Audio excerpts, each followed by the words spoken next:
तर मतदार याद्यांमधील घोळ दुरुस्त व्हावा, अनिल परब यांनी हे वक्तव्य केले। दुबार मतदारांना कसं रोखणार असंही परबांनी विचारलंय। निवडणुकांबाबत पक्षश्रेष्ठी निर्णय घेतील असंही परबांनी म्हटलेलं आहे।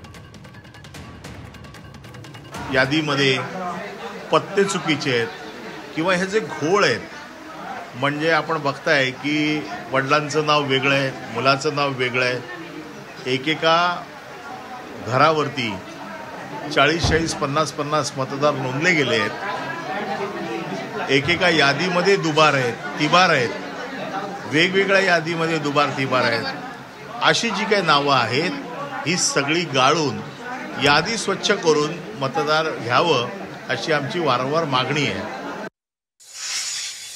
ज्या पद्धतीनं महाविकास आघाडी आणि संबंधित पक्षांनी जी भूमिका घेतली होती की निवडणूक होऊ देणार नाही जोपर्यंत याद्या स्वच्छ होणार नाही, मग त्या भूमिकेसंदर्भात याच्या संदर्भामध्ये महाविकास आघाडी किंवा दुसरे जे नेते या सगळ्या आंदोलनामध्ये आहेत, हे एकत्र बसून पुढची कार्यक्रमाची दिशा ठरवतील।